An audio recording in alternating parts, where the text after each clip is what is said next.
নমস্কার সবাইকে, সবাই কেমন আছেন? আমি তৃষ্ণা আপনাদের জন্য নিয়ে আসছি নতুন একটা ভিডিও।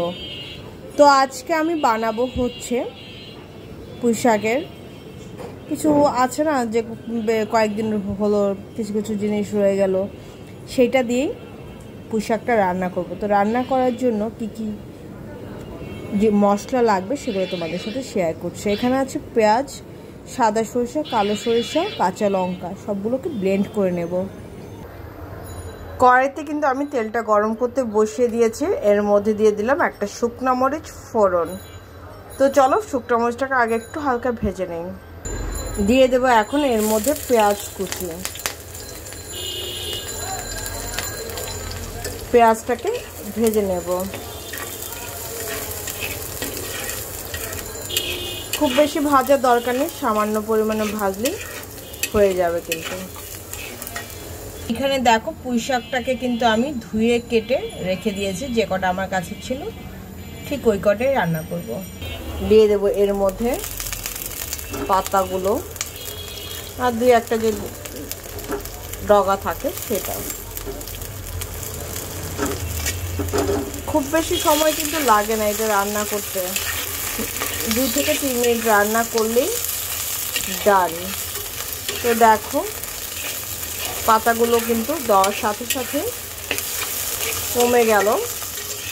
এখন আমি এর মধ্যে দিয়ে দেবো সামান্য পরিমাণের লবণ।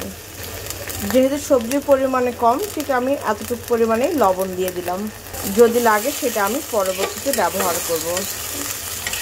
তো চলো, পাতা কিন্তু অলরেডি দেখো যতটুকু দিয়েছিলাম তার চেয়েও কমে গেছে। তো চলো 2-1 মিনিট আগে এটাকে একটু ভাজা ভাজা করে দিয়ে দেবো এর মধ্যে সামান্য পরিমাণে হলুদ, 4 ভাগের 1 ভাগ ধনিয়া, 4 ভাগের 1 ভাগ জিরা। এবার মিক্স করে দেব।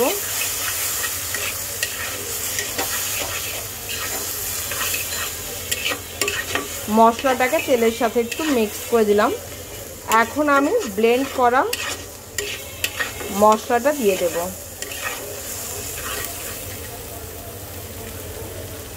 এই হচ্ছে আমার ব্লেন্ড করা মশলাটা। এখন এটাকে দিয়ে দেব।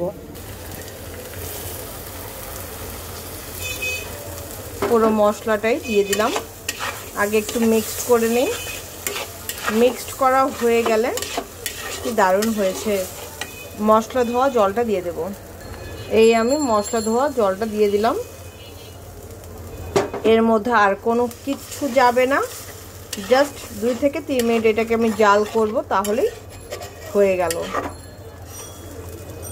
ঠিক আছে, তো চলো খুব সুন্দর করে মিক্সিং করে দিলাম।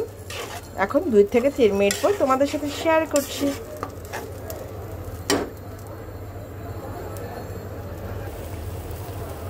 তো এখন আমি এটাকে নামাবো। তো চলো এটাকে নামাই, নামানোর পর ফাইনাল লুকটা শেয়ার করছি তোমাদের সাথে। নামানোর পর এর মধ্যে দিয়ে দেব সামান্য সরিষা তেল। তো এই হচ্ছে আমার ফাইনাল লুক। কেমন হয়েছে সেটা কিন্তু অবশ্যই জানিও। তো আজকের জন্য এ পর্যন্ত। সবাই ভালো থেকে সুস্থ থেকে আমার জন্য আশীর্বাদ করো, আমি যেন ভালো থেকে সুস্থ থেকে তোমাদের জন্য নিত্য নতুন ভিডিও আনতে পারি। আর পুরো ভিডিওটা দেখার পরে কিন্তু প্লিজ একটা লাইক করতে ভুলো না, ঠিক আছে? আর তোমাদের ফ্রেন্ড সার্কেল, আত্মীয় স্বজনের মধ্যে কিন্তু শেয়ার করতে ভুলো না। টাটা।